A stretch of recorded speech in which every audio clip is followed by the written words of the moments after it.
Nama mantan Menteri Komunikasi dan Informatika Budi Aris Setiadi kembali menjadi sorotan. Dalam sidang di Pengadilan Negeri Jakarta Selatan beberapa waktu lalu, Jaksa Penuntut Umum menyebut nama Budi Ari diduga menerima 50% keuntungan dari praktik penjagaan situs judi online oleh bawahannya. Jaksa mengungkap bahwa pada Oktober 2023, Budi Ari memerintahkan bawahannya untuk merekrut seseorang yang dapat mengumpulkan data situs judi online. Selanjutnya, praktik penjagaan situs judi online dilakukan dengan tarif 8 juta rupiah per situs yang dibagi antara terdakwa dan Budi Ari dengan alokasi 50% untuk Budi Ari. Walaupun Budi Ari belum memberikan pernyataan resmi terkait hal ini, namun publik menyoroti lemahnya pengawasan di sektor digital. Praktik penjagaan justru dilakukan oknum internal yang memiliki akses langsung ke sistem pemantauan. Situs yang seharusnya diblokir justru dijaga agar tetap bisa diakses dengan harga yang fantastis. Tim TV One mengabarkan.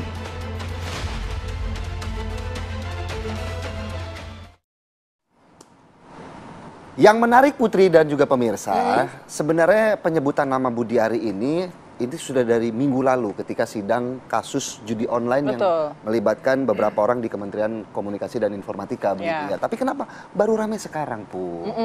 Nah, itu yang kita perlu tanyakan ya. Apakah memang tercantum nih dalam surat dakwaan ada 50% loh keuntungan dari menjaga situs-situs online agar tidak diblokir. Nah, langsung saja mungkin kita bahas ya pada pagi hari ini. Yang akan menjawab langsung ini ada Bang Freddy Alex Damanik, Wakil Ketua Umum Projo. Selamat pagi. Selamat pagi Bang Freddy.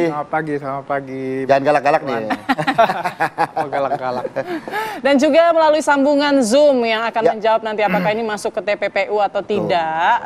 Ada Ibu Yenti Garnasih, ahli hukum tindak pidana pencucian uang Universitas Trisakti. Selamat pagi, Bu Yenti. Selamat pagi, Bu Yenti. Selamat pagi. Selamat pagi.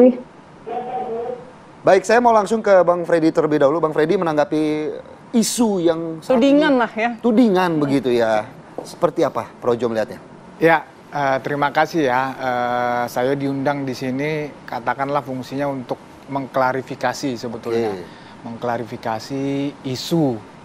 Ya, saya nggak bilang tuduhan bahkan, cuman isu-isu aja ini. Jadi, karena media juga harus memberikan literasi kepada masyarakat, kepada publik. Sebetulnya kan ini berkembang dari dakwaan. Dakwaan tanggal 14 Mei yang lalu yang sudah dibacakan oleh Jaksa Penuntut Umum.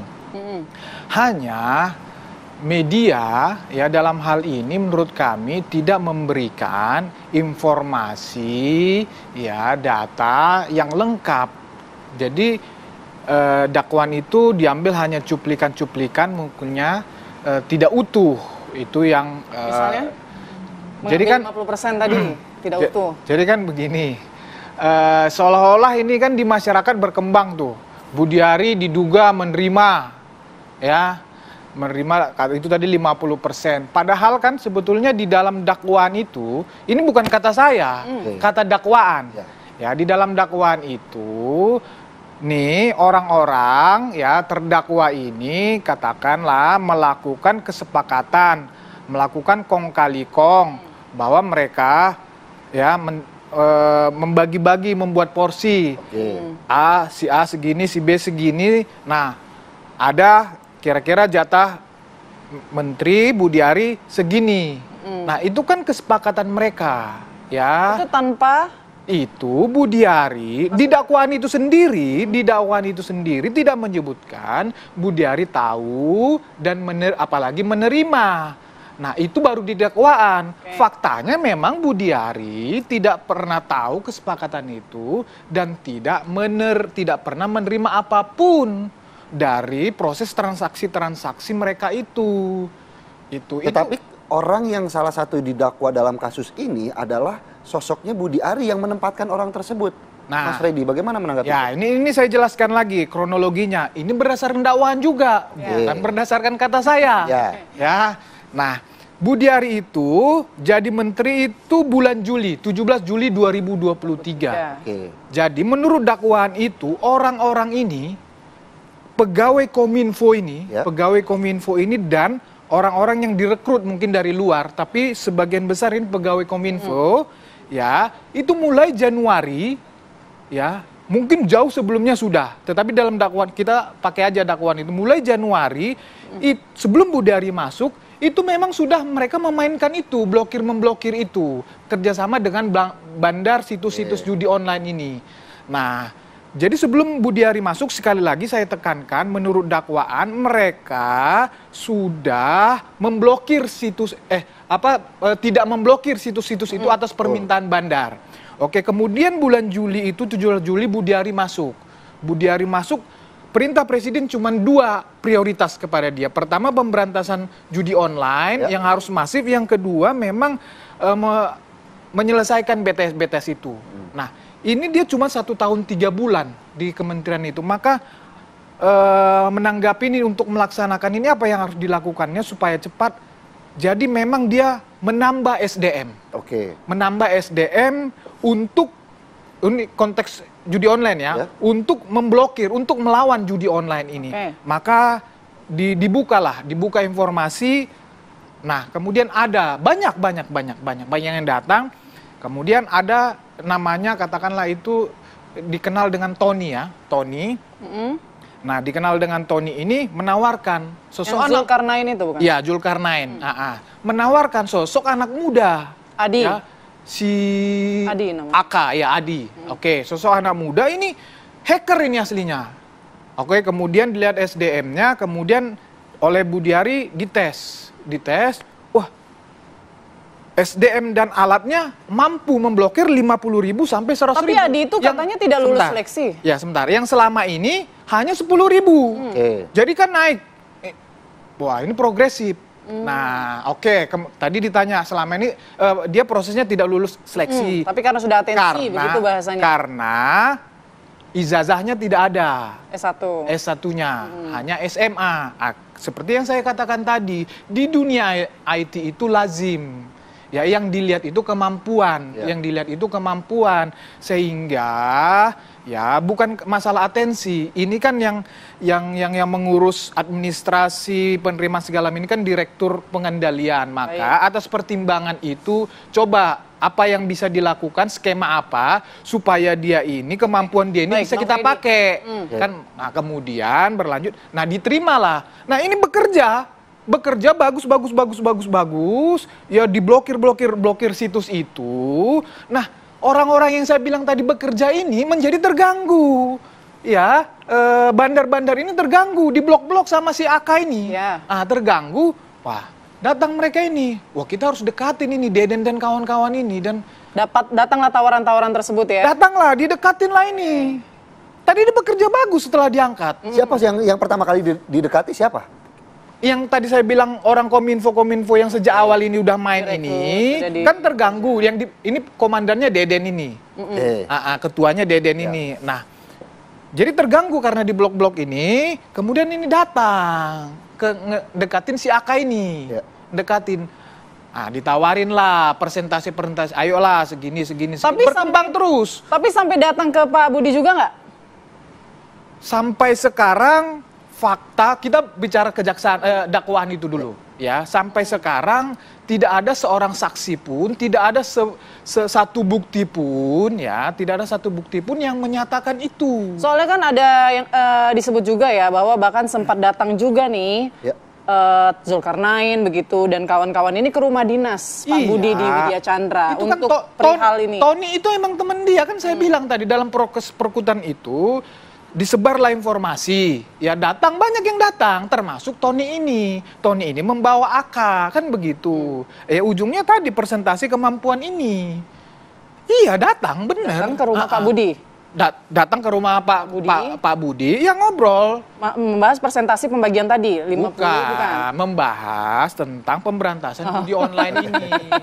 Apa yang harus kita lakukan? Ini kan temenan, tolong dong saya diperintah begini oleh presiden. Saya harus melakukan pekerjaan cepat. Tapi Pak Budi juga sempat curiga nggak sih apa ada upaya dari bandar untuk masuk ke sini? Jadi begitu masuk, dia ini udah curiga, banyak yang main di sini. Begitu dia masuk, dia langsung lakukan perubahan SDM di kementerian itu. Dia geser-geser jabatan, fungsi dan tugasnya dia geser. Terbukti ketika dia masuk ini progres jalan bagus. Nah, sampailah kejadian itu AK dan kawan-kawan ini berhasil dipengaruhi. Jadi Budiari di sini dihianati. Oh, oke. Korban, justru Budiari yang korban di sini. Nah, itu yang saya bilang. Dia tidak tahu apa yang dilakukan anak buahnya Nggak gitu tahu, ya. Oke, wajar saya melakukan pembelaan terhadap Budiari, tetapi sekali lagi kita bicara dari dakwaan itu saja. Dan ini sudah disampaikan di dalam pemeriksaan waktu di Mabes Polri. Oke, kita bergeser dulu ya Bang Freddy ke Bu Yenti. Bu Yenti, kalau melihat dari duduk perkara saat ini, meskipun saat ini masih belum terbukti begitu ya, tuduhan hanya penyebutan dalam dakwaan saja. Tapi misalkan itu benar yang dilakukan oleh mantan Menteri Budi Ari, apakah ini bisa masuk ke TPPU? Seperti apa penjelasannya Bu Yenti? Ya baik, terima kasih. Jadi kalau dari dakwaan ya, ini surat dakwaan ya, dan surat dakwaan itu kita tahu, masyarakat tahu karena ada pemberitaan dari jurnalis ya, dari pers, dan pers itu sangat penting. Jadi kita kan nggak tiap semua orang hadir ke pengadilan dan sebagainya. Kita terbantu dengan pemberitaan dengan pers itu ya. Jadi saya ingin menempatkan juga ya bahwa kita sangat butuh media untuk mengawal semua. Kalau nanti media itu tidak benar ya kita lihat lagi. Tapi bagaimanapun juga sekarang beberapa media menyatakan bahwa dalam dakwaan disebutkan seperti itu. Kalau dakwaannya seperti itu seandainya benar, harusnya memang yang 50% dikatakan untuk Pak Budi Ari itu.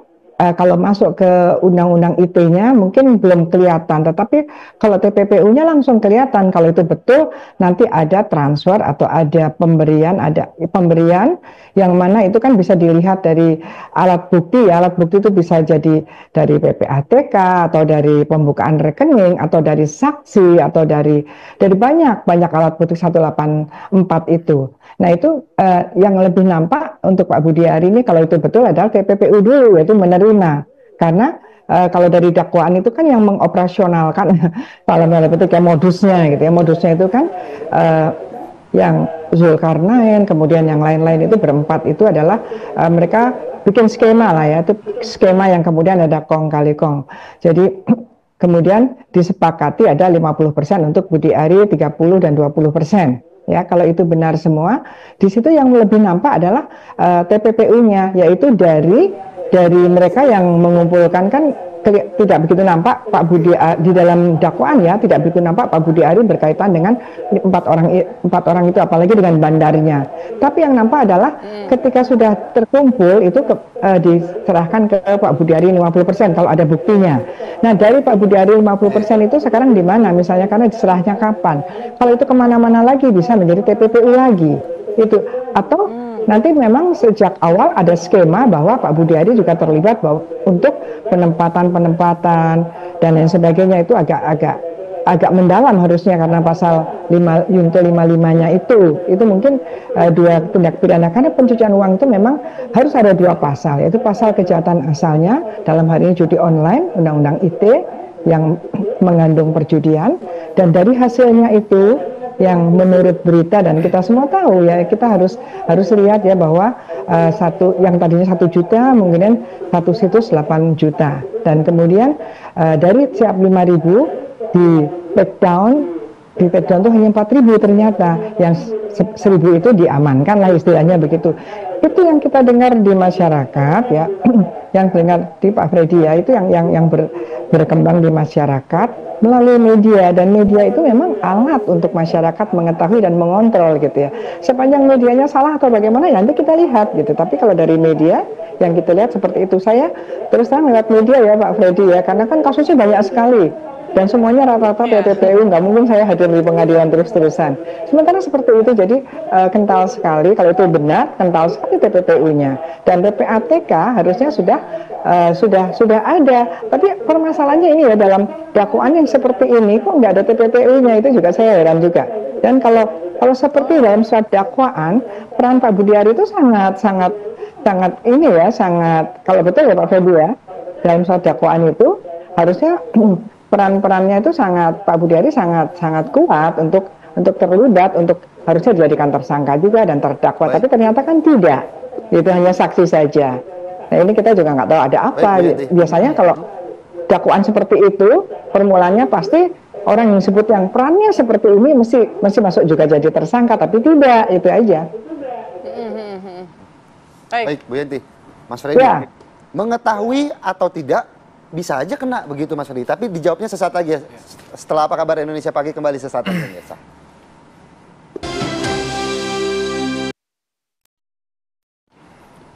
Ya, kembali di Apa Kabar Indonesia Pagi. Sebelum kembali ke Bang Freddy, saya ke Bu Yenti lagi untuk menggali tadi pernyataan menarik dari Bu Yenti bahwa mempertanyakan ya kasus ini tidak ada TPPU dan PPATK belum bergerak. Nah, apakah Bu Yenti melihat kasusnya tidak berjalan sebagaimana mestinya nih?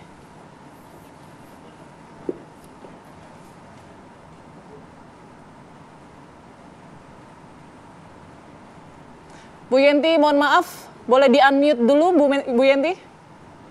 Oh iya, maaf. Ya, Bu Yenti. Iya, ini berbicara soal dakwaan ya. Sorry, berbicara soal dakwaan, dan surat dakwaan itu sangat resmi dan tidak mungkin kejaksaan itu main-main, apalagi sampai berani menyebutkan nama seorang menteri pada waktu itu yang sekarang juga jadi menteri gitu ya. Jadi kita harus percaya siapa? Ini kan kejaksaan yang bicara. Tapi dari kronologi seperti itu, apalagi ketika bulan akhir tahun ya, itu lalu itu kan ramai sekali ini ya, PPATK dan sebagainya. Kita akan meminta bagaimana ada angka 8 juta per ini yang tadinya 3 juta. Dan kemudian ada penawaran yang awalnya 1 miliar menjadi 5 miliar, ada pertemuan dan sebagainya. Apa ini sampaikan dalam berita-berita pada waktu itu hampir sama apa yang ada dalam surat dakwaan gitu ya. Ya kalau kita kan berbicara dengan media itu kan karena pemberitaan. Tetapi ketika apa yang berjalan atau menyebar di media sudah masuk dalam surat dakwaan, pasti jaksa sudah memenuhi 184 ya, dari 184 KUHP tentang alat bukti yang sudah dikumpulkan, maka terjadilah tadinya kan rendak ya, dari penyidik ke jaksa jadi rendak, kemudian dari dakwaan. Ini kenapa tidak ada? Kalau mohon maaf ya, kalau biasanya kalau kemudian seperti ini, Pak Budi Ari harusnya sudah masuk sebagai tersangka juga paling tidak gitu ya.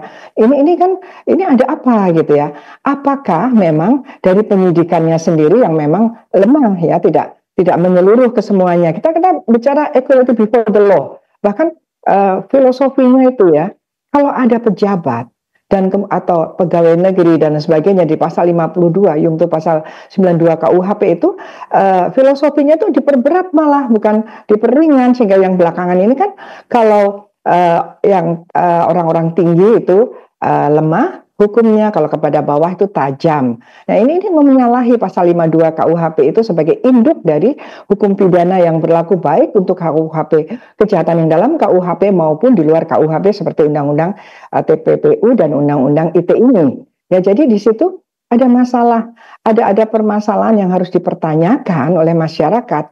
Kenapa konsep seperti ini tidak ada TPPU-nya? Padahal sejak awal itu kan uang itu kemana? Ya kan, uang itu kemana? Yang ada 8 juta, 3 juta. Tapi itu kan perbincangan di dunia maya atau perbincangan di media-media. Tapi ketika sudah menjadi dokumen, yaitu surat dakwaan, yaitu yang diketemukan oleh jaksa. Namun, kenapa kok terisolir gitu ya? TPPU-nya nggak ada dan tidak semua orang-orang yang disebutkan dalam surat dakwaan seperti ini ya Pak Freddy ya, seharusnya juga siapapun itu kan nambah, bukan hanya 5 orang gitu. Tapi kenapa gitu ya? Kenapa kok seperti ini? Kita berbicara sebagai masyarakat ya, Pak Freddy ya. Masyarakat keseluruhan yang lebih banyak ya daripada sekelompok itu. Ya kita bertanya lah. Ya, ini kan dakwaan seperti ini tidak lengkap gitu, tidak mencerminkan apa yang sudah diuraikan. Baik. Mas Freddy silakan ditanggapi. Ya, terima kasih. Jadi kami juga Projo ya sepakat dengan Bu Yenti mempunyai komitmen yang sama untuk pemberantasan tindak pidana korupsi, untuk pemberantasan judi online. Kami bersama Budi Ari masih yang terdepan, percayalah itu. Track record Budi Ari khususnya pemberantasan judi online ini bisa di-searching ya. Itu yang pertama. Yang kedua, masalah tindak pidana TPPU, karena kami tadi mempunyai komitmen yang sama, kami juga setuju ini diterapkan, tapi kan seperti kata Bu Yenti juga tadi, harus dilihat ya fakta-faktanya, ya bukti-buktinya, ini harus digali lagi terus ya. Kalau nggak salah memang di awal ini banyak 18 orang 18 apa 11 orang ini yang terlibat tindak pidana judi online ini. 11 sendiri orang Kominfo, di luar itu kemudian mungkin ada yang rekrutan termasuk mewakili bandar-bandarnya. Cuma memang ya sampai sekarang mungkin ya. Tapi dari pengalaman PPATK untuk TPPU ini setahu saya ya follow the money itu harusnya bicara dalam konteks Budiari ini harusnya ya aliran itu ditemukan. Ya, seperti kata Bu Yenti tadi. Nah, sampai sekarang, jangankan aliran dana, ya saksi-saksi yang menyatakan keterlibatan Budiari aja tidak ada, setahu saya. Ya, menurut dakwaan itu, saksi-saksi yang menyatakan keterlibatan Budiari, saksi-saksi yang menyatakan bahwa Budiari memerintahkan menghold pemblokiran itu, saksi-saksi yang menyatakan bahwa Budiari menerima, ya. Sampai sekarang setahu saya itu tidak ada karena memang tidak pernah ada. Perintah Budiari itu jelas ya berantas judi online. Oleh karena itu mungkin Bu ya TPPU ini tidak diterapkan di dalam dakwaan ini. Ya tapi ini kan sidang terbuka. Sangat terbuka untuk umum, ya publik bisa melihat dengan transparan. Silahkan, kami sepakat. Ini kita watching bersama-sama, kita perhatikan bersama-sama, ya. Mungkin nanti Pak Budiari juga diperiksa sebagai saksi, ya. Nah, jaksa kan di situ bebas mengelaborasi, termasuk saksi-saksi bisa dikonfrontir, semua akan terbuka ini. Dan kami dari Projo, saya mewakili Budiari juga dalam hal ini tidak mempermasalahkan ini. Justru kami meminta media, halo, perlakukan ini dengan adil. Perlakukan Budiari dengan adil. Jangan framing mengambil data-data yang sepotong-sepotong ya tidak lengkap, kemudian itu mendiskreditkan Budiari. Kasihan juga nih orang gitu. Saya butuh klarifikasi dari Bang Freddy juga nih. Soalnya di dalam surat dakwaan ini juga terungkap ya, ada kode-kode nih. Kode-kode pembagian setoran. Misalnya bagi PM untuk dibagikan kepada Pak Budiari, ada kode CHF, misalnya kode bagian Zulkarnain yang ditambahkan untuk Budiari. Nah, kode-kode tersebut dicantumkan, artinya kan pasti jaksa juga punya bukti-bukti lah ya. Atau tidak sembarangan begitu tidak ya? sembarangan mungkin untuk bisa menaruhkan atau menyebutkan itu dalam surat dakwaan begitu. Iya, seperti yang kita tadi di awal. Jadi kan ini kong kali kong kesepakatan para terdakwa itu, ya mereka yang meminta jatah kan menyebutkan nih untuk si A segini, ya ini PM tuh Budiari segini. Nah itu di luar sepengetahuan Budiari. Ya, Budiari tidak terlibat di situ, apalagi pernah menerima. Jadi itu mereka saja. Ya, memang jaksa karena menemukan itu dari keterangan mereka itu, tapi bukan jaksa menemukan ada keterlibatan atau sepengetahuan Budiari di situ. Oke, jadi Anda mau bilang bahwa ada permainan politik atau politisasi gitu terhadap Pak Budi? Gini, sampai sekarang kami hanya mau menyampaikan bahwa tolong ini jangan di-framing untuk mendiskreditkan Budiari, ya. Terlepas ini ada politisasi, wajar kami mengatakan itu karena tadi itu hari Rabu tiba-tiba Jumat Sabtu ini begitu boomingnya, beng. Kami juga ya terus terang mempunyai data, mempunyai informasi memang siapa yang bermain di belakang ini. Tetapi kita fokus aja dulu dalam dakwaan ini, ya kita fokus aja, kita lihat sampai mana ini bergulir. Pembuktiannya nanti. Ya pembuktiannya. Tapi kami juga mencadangkan ya informasi yang kami punya untuk terhadap misalnya orang-orang yang memainkan terus isu ini untuk mendiskreditkan Budiari. Bukan tidak mungkin nanti ke depan kami akan melakukan hal-hal yang diperlukan untuk katakanlah melawan, mengantisipasi orang-orang ini. Baik. Itu. Terima kasih Mas Redi. Mungkin terakhir saya mau ke Bu Yenti, bagaimana kemudian Bu Yenti melihat agar konstruksi hukum dari kasus ini menjadi sempurna dari TPPU kemudian dari PPATK seperti apa, Bu Yenti? Ya, ini ada sesuatu yang Saya sering sekali ya ikut BAP dan gelar perkara gitu ya, mulai tahun 2004 itu saya sudah sering di TPPU ya. Itu biasanya kalau seperti ini itu sudah ada didalami. Ini permasalahannya kita harus saya bukan curiga ya Pak Freddy ya, tapi saya memang bagiannya sebagai akademisi ingin tahu bagaimana sih perjalanannya dari P19 sampai P21. Kalau kondisinya seperti ini harusnya ada permintaan, harusnya ada sebelum P16-nya itu harus jaksa harus mengatakan kepada penyidik bahwa ini TPPU-nya juga dan ini terlibat dan sebagainya, kenapa tidak? Jadi saya terus terang berpikir apakah ini ya kaitannya dengan jaksa harus dijaga oleh TNI gitu ya. Ini adalah pemikiran saya ya. Kok seperti ini gitu, aneh sekali gitu ya. Dengan uraian surat dakwaan seperti ini, tapi kemudian yang didakwa seperti itu bahkan pasalnya pun tidak ada. Sejak awal kita mengatakan bahwa judi online itu harus mengejar bandarnya, bahkan backingnya dengan cara apa? Telusuri hasil kejahatannya, minta PPATK, dan PPATK juga bicara terus tentang uang aliran dana dari judi online. Nah di sini mana? Kenapa PPATK-nya tidak dihubungi kah? Atau PPATK-nya tidak membantu kah? Sehingga yang terjadi seperti ini ya Pak Freddy. Dan ini judi online yang waktu itu sampai sekarang tuh masih, walaupun katanya turun ya, tapi tetap aja untuk masyarakat sosial itu luar biasa. Ada yang bunuh diri dan sebagainya. Jadi ini harus dikawal. Walaupun sekarang terpaksa misalnya ini judi online-nya dulu, nanti penyidik dan penyidik dan kemudian nanti kejaksaan tentu saja harus membikinkan dakwaan yang kedua, yaitu yang terpisah tentang TPPU-nya. Harus ada TPPU-nya, nggak mungkin tidak ada. Jadi ini yang harus dilakukan oleh para penegak hukum kalau memang akan membongkar judi online, kalau memang sesuai dengan Pak Freddy bahwa Pak Budi Ari dan Projo itu sangat prihatin terhadap judi online. Jadi harus pakai TPPU. Sangat harus Pak Freddy. Dan Pak Freddy maaf ya, ini Pak Freddy juga harus bilang kepada Pak Budi Ari dengan dakwaan seperti ini sangat serius Pak. Ini sangat serius, harus diantisipasi yang memang tidak terlibat. Ya. Ya baik, terima kasih Bu Yenti untuk penjelasannya dan juga Mas Freddy. Tentunya memang masih menjadi PR besar ya Putri Indarasari bagaimana memberantas judi online di balik dari kasus-kasus yang sedang mewarnai pemberantasan. Ya, kita masih nantikan ya, episode ini masih panjang ya Mas Freddy ya. Pembuktian apakah memang penyebutan nama Pak Budi Ari ini memang ada buktinya atau hanya tadi yang dimaksud oleh Mas Freddy, tuduhan framing, tuduhan semata atau politisasi. Terima kasih banyak Mas Freddy sudah bergabung bersama kami pada pagi hari ini.